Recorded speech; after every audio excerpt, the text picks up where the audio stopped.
Halo semuanya, selamat datang di pembahasan kita kali ini. Hari ini kita bakal membedah sebuah transformasi yang benar-benar masif. Dan ini bukan soal masa depan fiksi ilmiah yang masih jauh loh. Ini adalah realitas yang sedang terjadi saat ini juga. Tepat di sini, di Indonesia. Kita bakal ngobrolin soal revolusi AI yang siap merombak total cara kita bekerja, berbisnis, dan bahkan cara kita belajar. Tapi pertanyaannya sekarang, coba deh jujur sama diri sendiri. Apakah kalian benar-benar siap ngadepin realitas di tahun 2026 nanti? Coba bayangin, kalian hidup di dunia di mana kecerdasan buatan atau AI itu bukan lagi sekedar chatbot pasif yang nungguin dikasih perintah.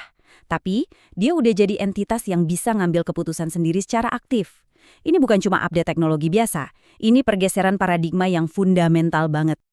Yap, selamat datang di era agentic AI. Kita harus mulai ngelupain AI versi lama yang cuma bisa pasif balesin teks. Gelombang baru ini jauh lebih besar dari itu. Kita lagi ngelihat sebuah teknologi aktif yang pelan tapi pasti lagi ngebentuk ulang dunia kerja secara radikal. Nggak cuma di luar negeri sana, tapi di negara kita sendiri. Oke, mari kita masuk ke bagian pertama. Gelombang baru kecerdasan buatan. Langsung aja kita bedah. Coba perhatiin betapa agresifnya persiapan pemerintah kita. Ini gila sih. Mulai tahun ajaran 2025 atau 2026 nanti, anak-anak SD kelas 4 itu udah mulai diajarin coding dan AI loh. Semua ini didukung sama peta jalan nasional sampai 2030, yang jadi mesin penggerak buat nyampe visi Indonesia Emas 2045. Coba bayangin deh, kalau anak kelas 4 SD aja udah mulai belajar bikin AI, sementara kita kadang masih suka pusing ngurusin rumus Excel, wah kita para profesional benar-benar harus lari kencang buat ngejar ketertinggalan ini. Lanjut ke bagian kedua, kita akan bahas perbedaan antara agentic dan generative AI.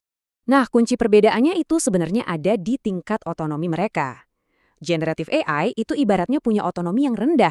Dia tuh kayak asisten pasif yang cuma diam nungguin instruksi atau prompt dari kalian. Kalau nggak disuruh, ya dia nggak jalan. Sebaliknya, agentic AI itu punya otonomi tingkat tinggi. Dia bisa bikin rencana, milih alat yang mau dipakai, dan langsung eksekusi tugasnya secara mandiri. Keren banget kan? Kalau diaplikasiin di dunia nyata, bedanya itu kerasa banget. Generative AI itu ibaratnya anak magang yang nunggu disuruh. Kalian suruh dia nulis artikel, ya dia nulis artikel. Udah, gitu aja. Tapi agentic AI, wah ini sih udah kayak rekan kerja digital kalian. Dia bisa nyariin dan booking tiket pesawat, nganalisis data penjualan bulanan, bikin laporan lengkap, sampai ngejalanin kampanye marketing dari A sampai Z tanpa perlu dituntun terus-terusan.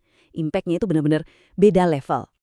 Sekarang kita masuk ke bagian ketiga, realitas AI di Indonesia saat ini. Coba tebak, 96%. Yap, angka adopsi AI di banyak perusahaan Indonesia saat ini udah nyentuh 96%. Angka yang fantastis kan? Ini nunjukin momentum yang luar biasa masif. Artinya, pasar lokal kita itu sebenarnya antusias banget dan bergerak super cepat buat ngadopsi teknologi baru ini. Tapi, tunggu dulu, jangan keburu senang. Dari 96% perusahaan yang pakai AI tadi, ternyata yang benar-benar ngerasain dampak bisnis secara nyata, itu cuma sekitar 12%. Jomplang banget kan? Ini tuh semacam wake up call buat kita. Ternyata ada gap eksekusi yang gede banget antara sekedar ikutan pakai AI dengan benar-benar manfaatin AI buat dapetin keuntungan bisnis yang nyata. Terus kenapa gap eksekusi yang jomplang itu bisa terjadi? Nah, usut punya usut, ada 3 akar masalahnya nih. Pertama, krisis talenta. Kita tuh masih kurang banget engineer lokal yang jago di bidang ini. Kedua, masalah inklusivitas. Fasilitas dan teknologi secanggih ini masih numpuk di kota-kota besar aja. Terus gimana nasib petani atau teman-teman UMKM di pelosok? Dan yang ketiga, tentu aja soal aturan main. Isu kayak bias algoritma atau privasi data pengguna itu masih butuh regulasi yang lebih jelas dan tegas. Menanggapi tantangan-tantangan tadi, pemerintah kita merespons dengan memfokuskan pendanaan di 5 klaster prioritas. Ada sektor kesehatan, reformasi birokrasi, pendidikan dan riset, ketahanan pangan, sampai ke mobilitas dan smart cities. Disinilah investasi gila-gilaan dari raksasa teknologi global kayak Microsoft bakal mengalir deras. Jadi kalau kalian nanya di mana peluang karir paling cerah di masa depan, jawabannya ya ada di area-area ini. Nah, ini membawa kita ke bagian keempat. Sebenarnya ini tuh ancaman buat karir kita atau malah peluang sih? Kita harus jujur ya, realitasnya memang lumayan menantang buat sebagian peran. Pekerjaan entry level yang sifatnya cuma ngulang-ngulang tugas yang sama, kayak analisis data dasar atau junior developer, itu posisinya memang lagi ada di zona bahaya. Tapi coba perhatiin sisi amannya. Pekerjaan yang butuh empati mendalam manusia, penyusunan strategi tingkat tinggi, ngebangun hubungan emosional yang kompleks sama klien, atau profesi di bidang kesehatan mental, nah itu semua aman banget. Kenapa? Karena sampai detik ini, AI belum bisa niru yang namanya sentuhan kemanusiaan sejati. Tapi ingat loh, sejarah itu selalu berulang. Tiap kali ada otomatisasi yang ngegantiin tugas lama, pasti selalu lahir profesi-profesi baru. Kedepannya, kita bakal ngelihat ledakan permintaan buat peran baru kayak AI orchestrator, spesialis etika AI, dan yang paling krusial, pakar domain yang jago pakai AI. Coba bayangin seorang dokter atau petani yang mahir banget kolaborasi sama AI buat kerjaan mereka. Kuncinya di sini bukan berusaha saingan sama mesin ya, tapi gimana caranya kita bisa jadi konduktor yang mimpin mesin-mesin tersebut. Jadi, apa yang bisa kita lakuin? Kita masuk ke bagian kelima. Strategi praktis yang bisa kita mulai dari sekarang juga. Buat kalian para generasi muda dan fresh graduate yang lagi dengerin, catat formula ini baik-baik. Pertama, bangun literasi AI kalian. Kedua, jangan cuma tahu kolik luarnya doang. Pilih 1 atau 2 tools, misalnya Cloud atau Gemini, dan pelajari sampai benar-benar jago. Ketiga, langsung bikin proyek nyata. Ngebantu bikin AI agent sederhana buat warung atau UMKM lokal di dekat rumah kalian, itu nilainya jauh lebih tinggi di mata HRD dibandingin kalian cuma ngumpulin puluhan sertifikat online. Terakhir, jadiin AI ini sebagai superpower yang melengkapi keahlian dari jurusan kalian sendiri. Nah, buat teman-teman UMKM dan profesional, tenang aja, nggak usah ngerasa terintimidasi. Mulai aja dari langkah-langkah kecil.